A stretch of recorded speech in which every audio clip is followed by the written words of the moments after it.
of life and death, triumph and despair. Cagney and Lacey. I don't want to lose you. The touching season climax Monday. This is... Good evening, I'm Richard Belcher. And I'm Pam Martin. Coming up next on Update, 2 people are dead after a shooting spree at an Atlanta housing project. We'll have the latest. What happens now that Gary Hart is out of the presidential picture? We'll have some of the latest ideas. Nightlife's Lisa Clark reacts to Francis Ford Coppola's new film on Vietnam stateside. And Jeff tells us how the Hawks handled the Pistons tonight. All that plus the weekend forecast up next on TV5 Eyewitness News Updates. In 1887, George Vanderbilt came to Asheville for a visit, and he ended up building the largest private residence in America, Biltmore House. This grand chateau is testament to the land he described as the most beautiful in all the world. You know, Asheville has inspired some pretty unconventional behavior in some of our country's most distinguished citizens. Is there any wonder why? Come to a place that will lift your spirit. Asheville, North Carolina. I'm Jimmy Kelby. My name is Lauren Dabowski, and It's for people like Lauren Dabowski and Jimmy Kelby that Kraft makes its quality products. We know that in these times when you have to budget so carefully, there's no savings if your family isn't satisfied. All our products guarantee that satisfaction. At Kraft, we stand behind our name. my name is Thor. Just like you do.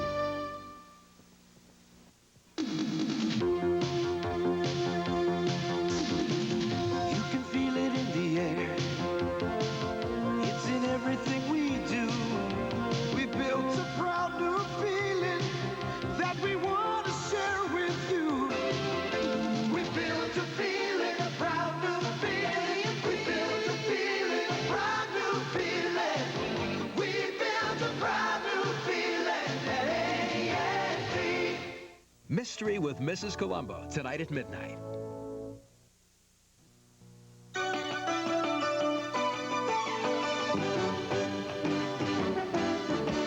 Pam Martin, Richard Belcher, Ken Cook's weather, Jeff Hullinger sports.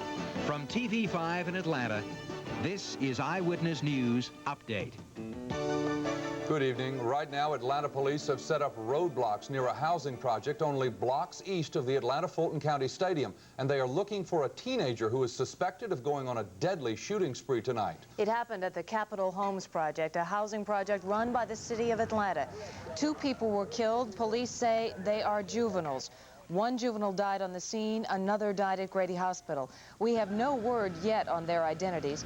Police are telling Eyewitness News Update the shootings happened after an argument erupted following a talent show at the Martin Luther King Jr. Middle School.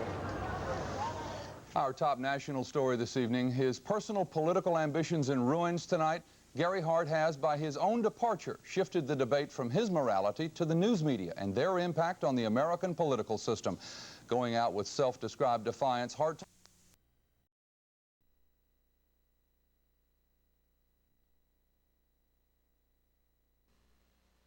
If Lieutenant Colonel Oliver North began the week by capturing the hearts of many Americans, he may have ended it by alarming some of the congressmen who were probing the Iran-Contra affair. North testified in detail today about a plan developed by the late CIA Director William Casey, which would have created, in effect, a mini-secret CIA. A unit North says would have used the profits from the Iranian arms sales to fund other secret projects in the future. The director was interested in the ability to go to an existing, as he put it, off-the-shelf, self-sustaining, stand-alone entity that could perform certain activities on behalf of the United States. Some congressmen called the idea shocking. Chairman Inouye said it was a serious matter. The first congressman to question North, Ed Jenkins of Georgia, responded this way. And I understand where you were because you assumed that the president knew. I did. And I understand your position. But I hope you understand what I am disturbed about. I do. That there is not a single official elected by the people of this great nation that had any knowledge of that. Jenkins also questioned North about the prominent and private role of retired General Richard Secord in the arms deal. That's the only person negotiating for the United States of America with Iran that ultimately obtained the agreement was a private citizen who had a substantial financial interest in the outcome of those negotiations. I don't believe that I communicated that to Admiral Poindexter, no, sir. And the lieutenant colonel was asked if the stated opposition to the arms sales from the Secretaries of State and Defense mattered to him at all.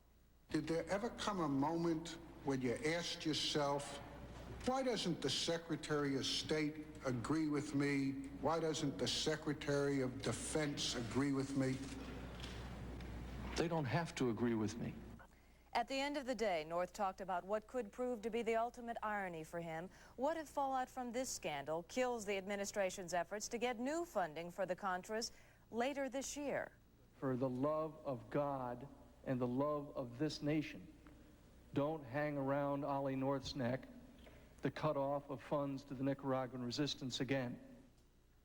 North had hoped to be finished testifying by now, but he will return to Capitol Hill Monday morning for more. Pam, whatever their evaluation of Colonel North's conduct, the members of the Iran-Contra Committee ended the week with a clear understanding that they'd been face-to-face with a Marine who has become, at least for the moment, a political phenomenon. Capitol Hill has been flooded with pro-Oliver North telegrams, telephone calls, and demonstrators. And the colonel's popularity is borne out in the latest CBS News New York Times poll, which finds that 62% of its respondents believe North is telling the truth. But 64% consider him a patriot. But an overwhelming 74% say they don't consider Oliver North to be a national hero. And by a margin of 2.5 to 1, the respondents said they believe Oliver North was acting with the approval of President Ronald Reagan. And 56% of the otherwise approving respondents said they believe Colonel North went too far in his actions.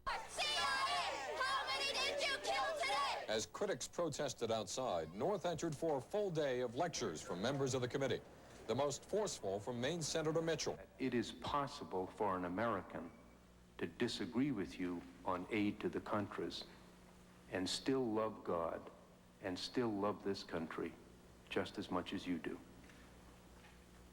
Although he's regularly asked to do so, God does not take sides in American politics. Others joined in, some in North's favor. You are a dangerous person, and the reason you are is you personify the old morality, loyalty, fidelity, honor, and worst of all, obedience. I don't think any individual in the uniform of the military services of the United States should ever again be put in the position that you were put in. I don't want you prosecuted.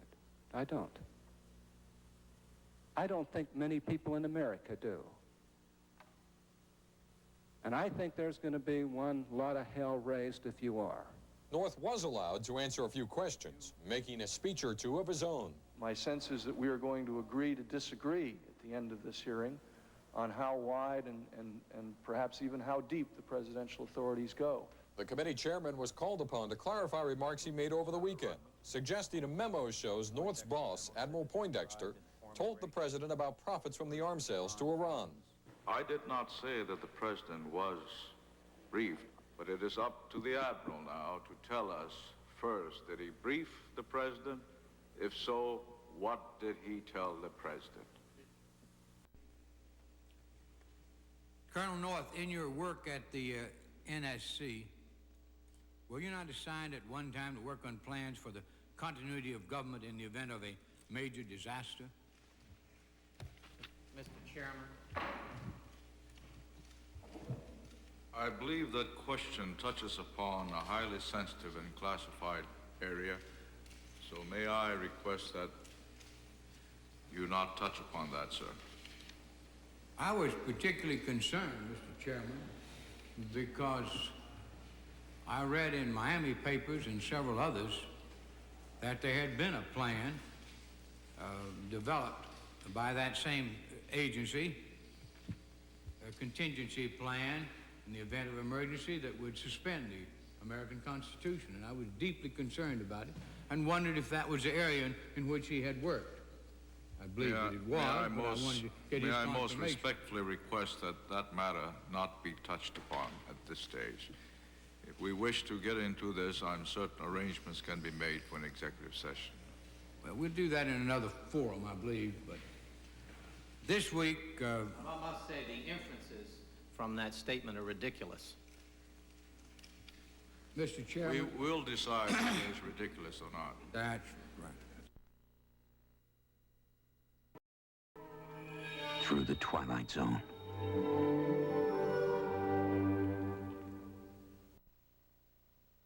It has got to be rock and roll music if you want to dance with me. In 2 weeks in the Twilight Zone. Who are you, mister? I don't want nothing to do with you.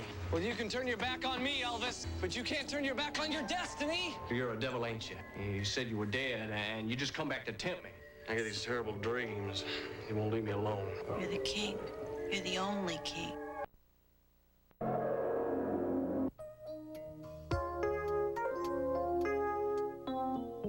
The cabbies turn the dispatch garage into an old world wedding chapel when Latka and Simca tie the knot. Tonight on Taxi at 11:30, followed by Mrs. Columbo at midnight. But now, stay tuned for Eyewitness News Update, next on TV5.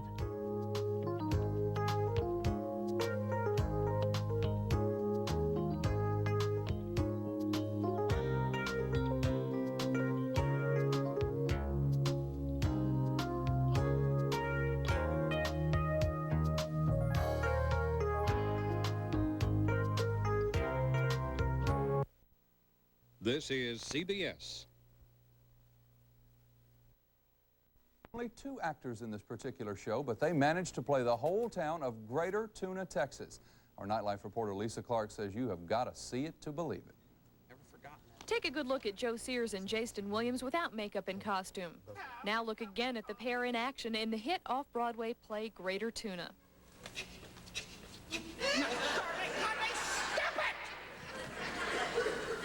Charlene, do you remember that agreement we made?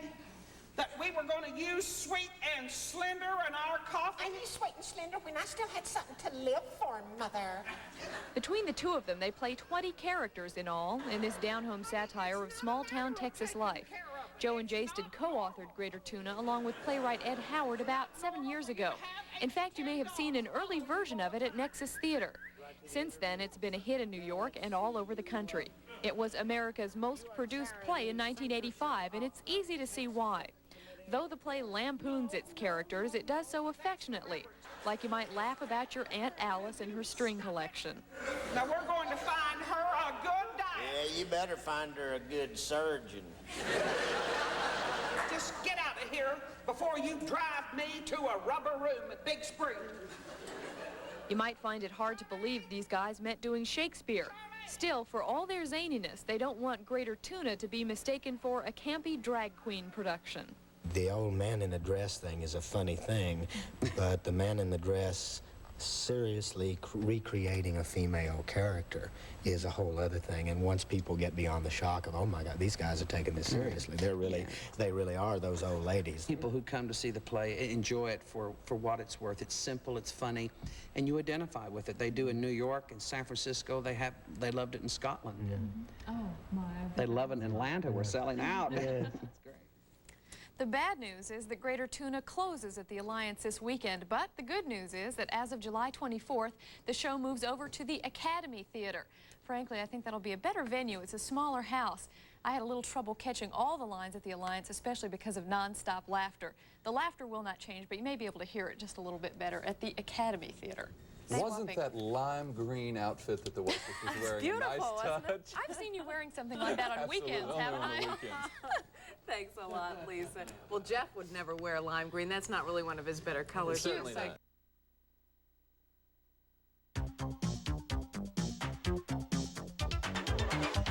Hey, neighbor, don't miss the hit comedy Greater Tuna. Come on in and take a peek at our cast of 2. Howdy.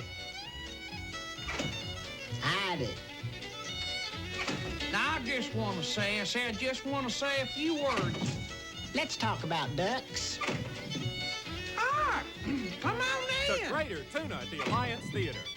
Well, stay And a tour de force of comic acting. Well, I'll be. At the Alliance Theater. Call 892-2414. Make sure you have enough Polaroid film for the big weekend. We certainly have enough. What do you mean, we? Get enough Polaroid film.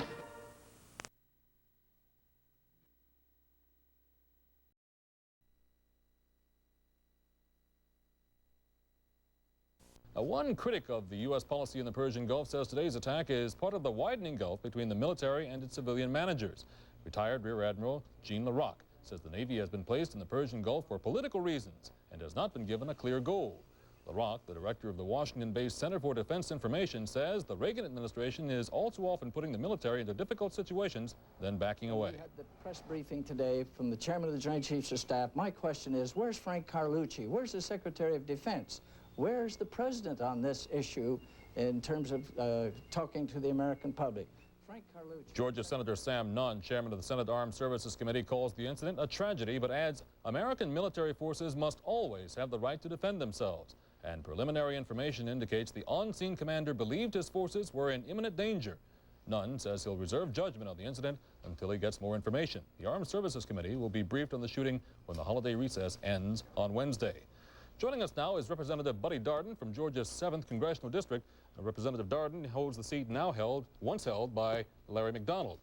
We have talked to you many times about the U.S. policy in the Persian Gulf. Congressman, you have been an ardent supporter of the administration in the past. Does this incident change your views in any way?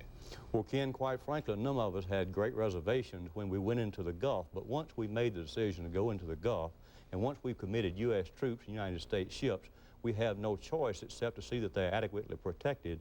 And after the United States Stark incident, which took place back in May of 1987, we have given the ship's commanders more flexibility, and our rules of engagement now are more favorable toward our own ships.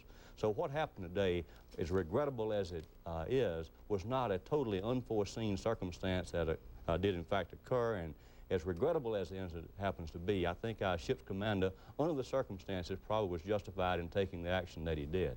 We have heard that the Pentagon will be briefing members of Congress. Will you be briefed soon on this? Yes, we should be briefed either tomorrow or when we get through with the recess that we are currently on. Well, no more specific facts, but I think it's very significant already that the Pentagon is taking the position this is a military matter. You've probably noticed that the President and the Secretary of Defense are not, and the Secretary of the Navy are not responding. All of the responses so far have been by the military, and specifically the Chairman of the Joint Chiefs of Staff. So I think the government wants to treat this as a military matter and not as a political matter. Do you see this escalating beyond this incident? The embassies around the world have already been warned against possible terrorist attack. No, I don't, because Iran is in very much of a difficult situation because it appears to be losing ground in its war with Iraq right now. And at the same time, we're over there in the Persian Gulf, due in part because at the request of so many of our European allies and also West Germany and Japan to keep those sea lanes open. So I think we're there because not only of our own interest, but because of our European and our other international allies. After an incident of this nature, does U.S. military interest in the area more or less stay low in profile? I mean, does shipping continue? Do we continue to escort ships, or should we, at the moment at least, stay away from the area? What you will see us doing, I think, is try to give the appearance of business as usual in the Gulf. So I don't think you'll see any major changes going on at all. I think you'll see the ships continue to come through. And of course, we will stay on a higher degree of alert than we were before this took place. Again, we're going to see in the next few days briefings by the Pentagon of members of Congress such as yourself. You serve on the House Armed Services Committee, is that right? That is correct, and we'll be receiving briefings, I'm certain. But I don't think that there will be any great surprises in the briefings. I think it will show that the ship's commander made a judgment call, and that judgment call perhaps might have been wrong. At the same time, it's better for it to be in our favor than in the favor of another country. 7th District Congressman Buddy Darden, thank you for your insights tonight. As Eyewitness News continues, there's been a stabbing inside a downtown hotel. We'll have details.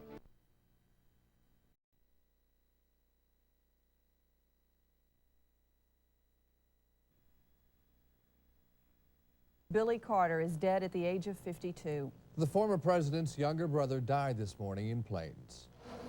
Billy Carter passed away in his sleep this morning at his home on Church Street, finally succumbing to a battle with cancer. He had been in the hospital in Columbus, and Thursday he asked to come home.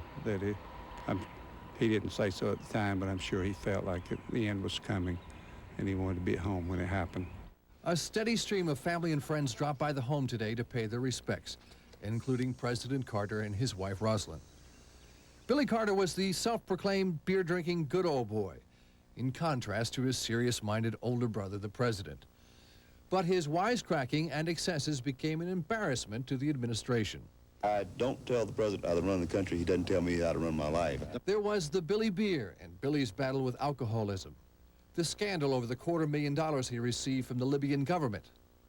Hot water over insensitive remarks.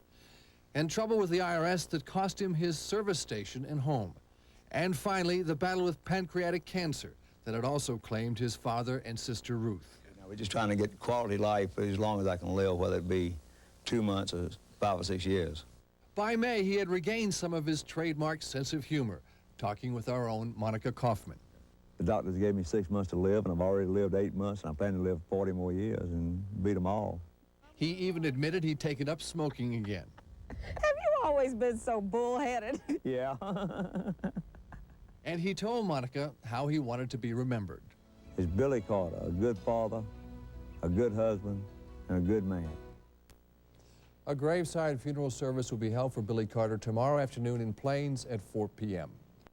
Family and friends who called on the Billy Carter residence today included former President Jimmy Carter, who lives next door. Billy's death this morning at 7:30 at home did not come unexpectedly, especially to Billy himself. He had been in the hospital in Columbus, and Thursday he asked to come home. He didn't say so at the time, but I'm sure he felt like the end was coming, and he wanted to be at home when it happened. 51-year-old Billy Carter had been undergoing experimental treatment for cancer of the pancreas. In a recent interview, he professed to feel good and confounded doctors who 10 months earlier had given him only 2 months to live. When they got through at the National Cancer Institute running a test, he said I was the healthiest cancer patient he ever saw. He said, oh, I had 2 things wrong with me. I had bad knees and I had cancer. But as far as everything else went, I was in perfect shape. Plains, Georgia was quiet this Sunday morning. Still, there were tourists who came to see the place a peanut farmer made famous. But they also stopped to take a picture of the gas station Billy used to own. President Carter never asked his brother to take a position in his government. Billy Carter never played much of a role in his brother's political life at all. But Billy Carter helped put Plains, Georgia on the map just the same. People found they could like Billy Carter and overlook his mistakes because he seemed to be true to himself. He said what he wanted to say, and that's what I like. Jim Kazurski, TV5 Eyewitness News, Plains. And now TV5's Paul Shields reports on the life and times of Billy Carter.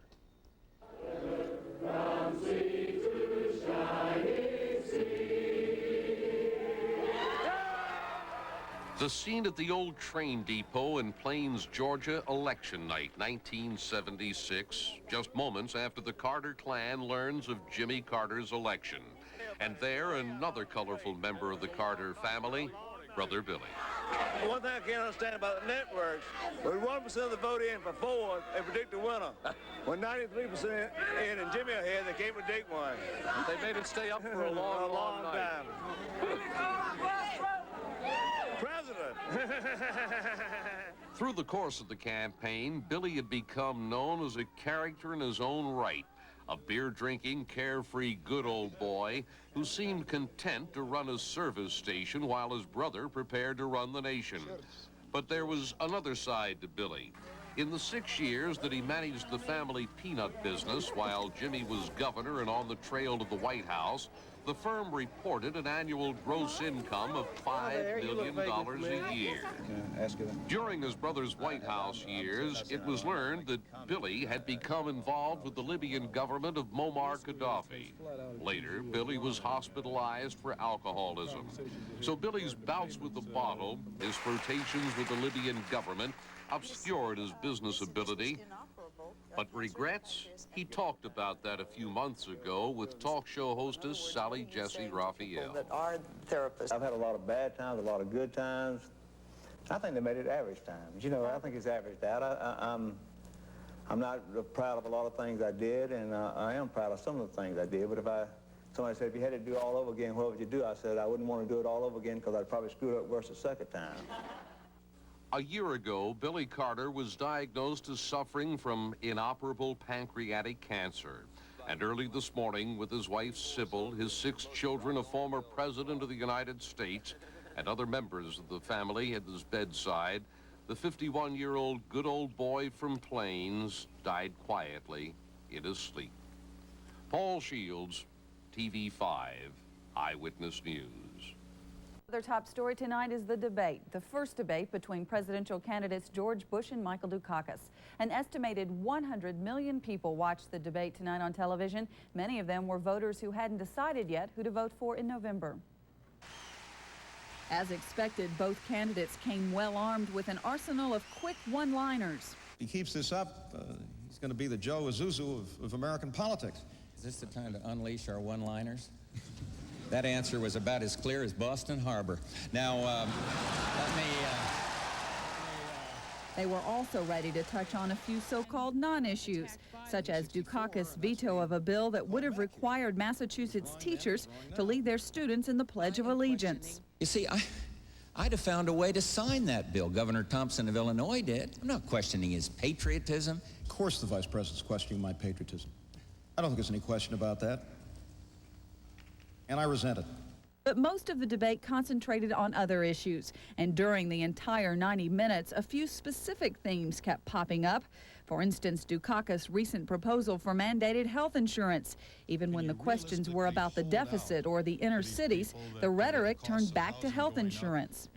And I think it's time that when you got a job in this country, it came with health insurance. That's the way we're going to provide basic health security for all of the citizens of this country of ours. The fact that I don't think the federal government can endorse a $35 billion program does not mean I have less compassion than the person who endorses such a program. The vice president's experience and his role in the Reagan White House were also repeated themes. Vice President has a long resume, but it didn't stop him from endorsing the sale of arms to the Ayatollah. I'll make a deal with you. I will take all the blame for those two incidents if you give me half the credit for all the good things that have happened in world peace since Ronald Reagan and I took over from the Carter administration. I think we've seen a deterioration of values. I think for a while as a nation we condoned those things we should have condemned.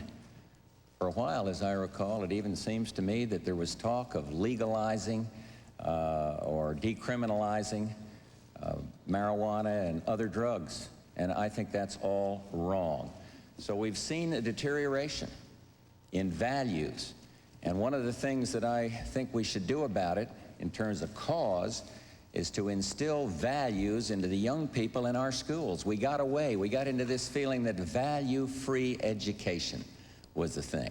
And I don't believe that at all. I do believe there are fundamental rights and wrongs as far as use. And of course, as far as how we make it better, yes, we can do better on interdiction, but we've got to do a lot better on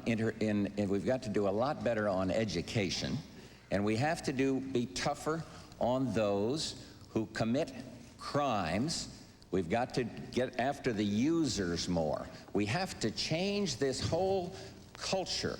You know, I saw a movie, Crocodile Dundee, and I saw the cocaine scene treated with humor, as though this was a humorous little incident. And it's bad. Everybody ought to be in this thing. Entertainment industry, people involved in the schools, education. And it isn't a Republican or Democrat or a liberal problem, but we have got to instill values in these young people. And I have put forward a many-point drug program that includes what I would do as President of the United States in terms of doing better on interdiction and in terms of doing better in the neighborhoods. But I think we're all in this together. And my plea to the American people is values in the schools. Governor, you have 1 minute to respond. I agree with Mr. Bush that values are important. But it's important that our leaders demonstrate those values from the top. That means those of us who are elected to positions of political leadership have to reflect those values ourselves. Here we are with a government that's been dealing with a drug-running Panamanian dictator. We've been dealing with him. He's been dealing drugs to our kids, and governors like me and others have been trying to deal with the consequences. I remember being in a high school in my own state as we were organizing something we call the Governor's Alliance Against Drugs, and a young 16-year-old girl coming up to me, desperate, addicted, dependent, saying, "Governor, I need help." We're providing that young woman with help. But I want to be a president of the United States who makes sure that we never again do business with a drug-running Panamanian dictator, that we never again funnel aid to the Contras who convicted drug dealers. Values begin at the top, in the White House. Those are the values I want to bring to the presidency and to the White House beginning in January of 1989. The day my opponent was given a briefing by the CIA, I asked for and received the same briefing. I am very careful in public life about dealing with classified information, and what I'm about to say is unclassified.